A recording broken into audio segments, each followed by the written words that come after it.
अस्सलामुअलैकुम, मेरा नाम है रईस काजी और वेलकम करता हूं मैं आपको अपने इस प्लेटफॉर्म पे। आज की वीडियो प्रोमीथियस और गिराफाना की वीडियो है, जिसके अंदर मैं आपसे प्रोजेक्ट के बारे में डिस्कस करने वाला हूं। सबसे पहले मैं आपको बताता चलूं कि सबसे पहले मैंने आपको लास्ट वीडियो के अंदर इंट्रोडक्शन दिया था प्रोमीथियस और गिराफाना का, और देन मैंने आपको उसकी कुछ चीज़ों के बारे में आपको बताया था। आज मैं एक ही वीडियो बनाऊंगा जो कि सीरीज़ होगी, एक दूसरे के साथ कनेक्टेड होगी। तो चलते हैं वीडियो की तरफ। सबसे पहले मैं आपको प्रोजेक्ट समझाता हूँ कि मैं करने क्या लगा हूँ। नंबर वन, सबसे पहले मैं एक EC2 इंस्टेंस क्रिएट करूँगा, ठीक है।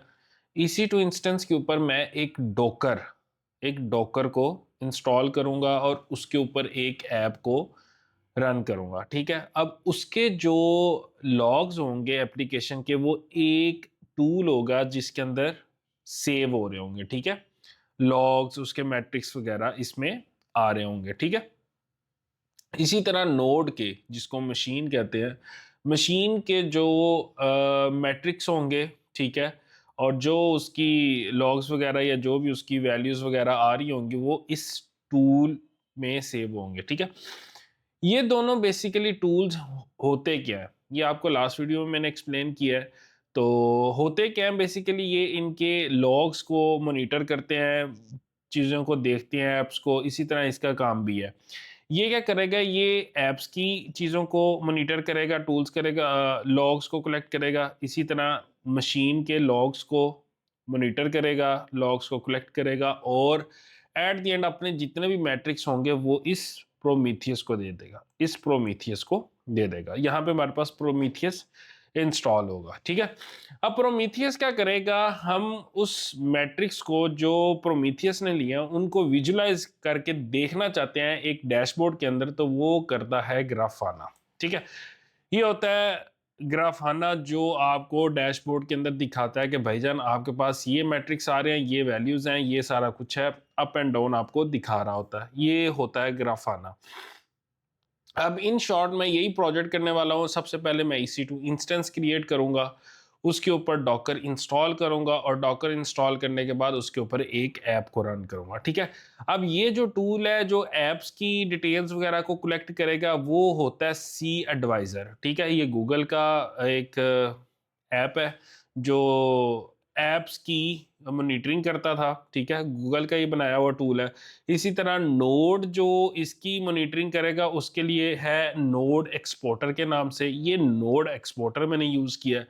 इसके आइकन से आपको अंदाज़ा हो गया होगा ये प्रोमीथियस है और ये ग्राफाना का आइकन है, ठीक है। चलते हैं प्रोजेक्ट की तरफ। सबसे पहले मैंने EC2 इंस्टेंस क्रिएट किया, ठीक है। EC2 इंस्टेंस क्रिएट करने के लिए सबसे पहले ये मैंने EC2 इंस्टेंस क्रिएट किया है। उसके लिए सिंपल आपने लॉन्च इंस्टेंस में जाना है, इंस्टेंस का नाम लिखना है, ठीक है। इंस्टेंस का नाम करने के बाद, लिखने के बाद यूबंटू लिखना है या उसको सेलेक्ट करना है, ठीक है। देन आपने यहाँ पे T2 micro, T2 T2 micro, T3 micro ये नहीं चलेंगे। यहाँ पे आपको कम से कम T2 मीडियम मशीन लेनी पड़ेगी, ठीक है। आपने अगर ये प्रोजेक्ट रन करना है, ठीक है। T2 मीडियम, तो मैंने T2 मीडियम एक मशीन सेलेक्ट कर ली। उसके बाद आपने की पेयर बना लेना है। ये चीज़ें मैंने आपको इतनी दफ़ा करके दिखा दी हैं जो कि मैं अब नहीं कर रहा, और आप ईज़िली ये चीज़ें कर भी सकते हैं। तो उसके बाद आपने अलो SSH कर देना है, HTTPS कर देना है, HTTP कर देना है, और यहाँ पे हार्ड ड्राइव जो होती है, हमारी जो वॉल्यूम है, वो कम से कम आपने 15 से 20 GB लेना है। मैंने 20 GB लिया है, और उसके बाद लॉन्च इंस्टेंस कर दिया। चलें, मैं अब आपको अपनी मशीन की स्पेक्स वगैरह दिखाता हूँ। ये देखें, यहाँ पे मेरा T2 मीडियम है, इंस्टेंस टाइप T2 मीडियम है, और CA सेंट्रल में मैंने बनाया है, ठीक है। और यहाँ पे वॉल्यूम, वॉल्यूम नहीं आ रहा, एक सेकेंड।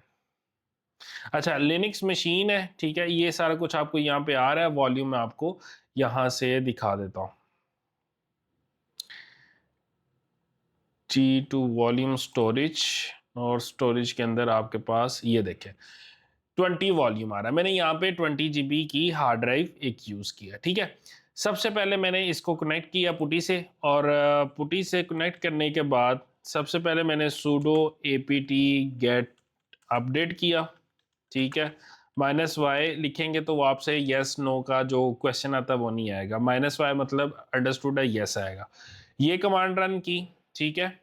ये मैं आपको रन करके भी दिखाता हूँ, अपडेट -y, ठीक है। ये अपडेट उसने कर दिया था, ऑलरेडी मेरा अपडेट है, ठीक है। उसने पैकेजेस को अपडेट कर दिया। फिर उसके बाद मैंने डॉकर इंस्टॉल किया, sudo apt install docker, sudo apt get install docker.io -y, ठीक है। ये कमांड है, उससे मैंने डॉकर इंस्टॉल किया है। इंस्टॉल करने के बाद आप उसका वर्जन चेक करना चाहते हैं तो डॉकर वर्जन लिखेंगे तो आपके पास डॉकर का वर्जन यहाँ पे आ जाएगा, ठीक है। और उसके बाद मैंने डॉकर कंपोज इंस्टॉल किया। डॉकर कंपोज के लिए सिंपल सा ये कमांड होती है, Docker Docker sudo apt get install docker compose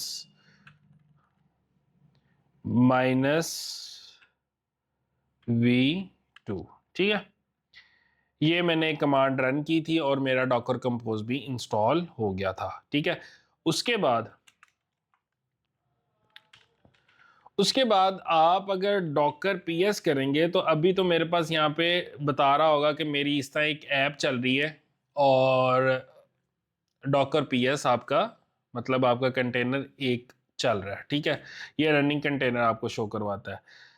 आप जब इंस्टॉल करेंगे तो आपके पास डॉकर पीएस जब आप रन करेंगे तो आपके पास एक एरर शो करेगा, जो कि मशीन को रीस्टार्ट करने के बाद ही जाएगा। आपने क्या करना है कि आपने अपने करंट यूजर को एक ग्रुप में ऐड करवा देना है, और किस ग्रुप में, sudo यूजर mod, मेरा यूजर मॉडिफाई कर दो। कौन सा, अब मुझे तो नहीं पता आपके पास कौन सा यूजर है, ठीक है। आप क्या करेंगे, यूजर यूजर मॉडिफाई कर दो -a ग्रुप, ठीक है। मैं क्या करूंगा, अपेंड ग्रुप के अंदर मेरा यूजर जो है मॉडिफाई कर दो और अपेंड कर दो ग्रुप में, ठीक है।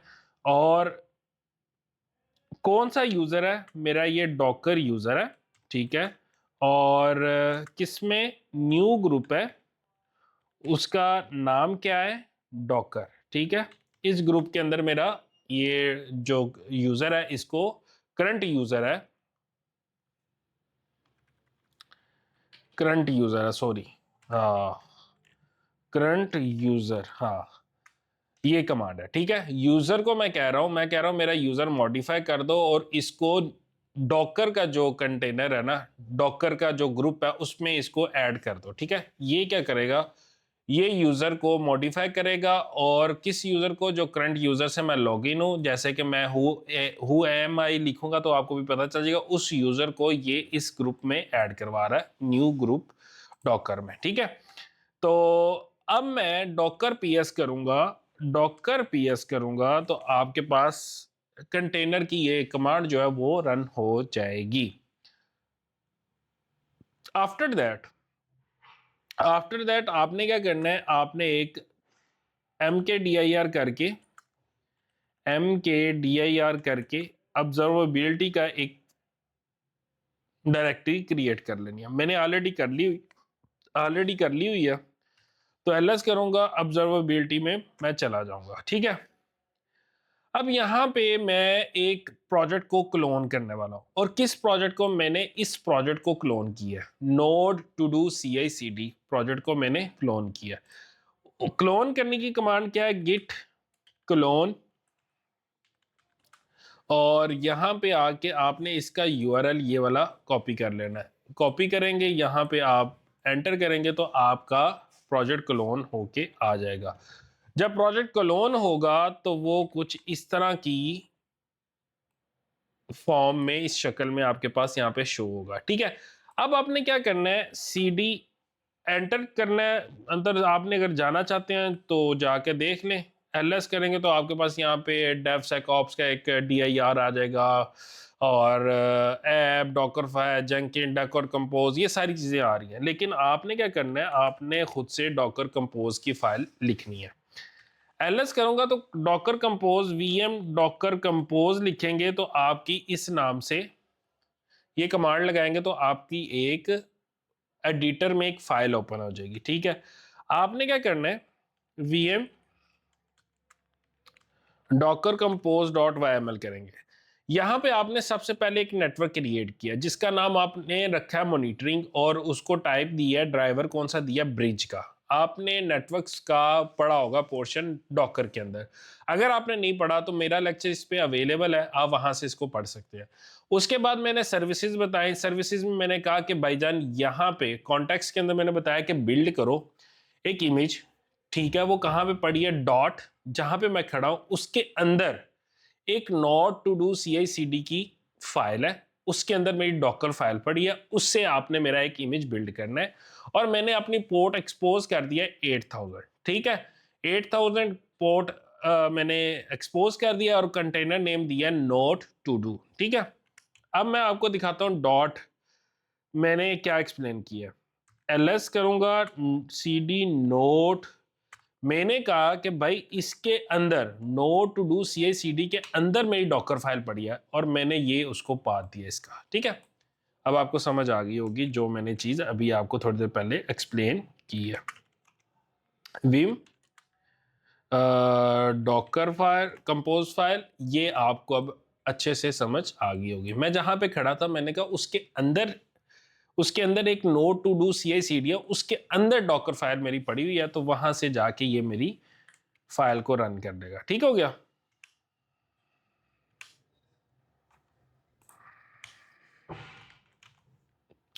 अच्छा, ये सब चीजें करने के बाद मैंने क्या किया, डॉकर कंपोज अप -D किया। Docker compose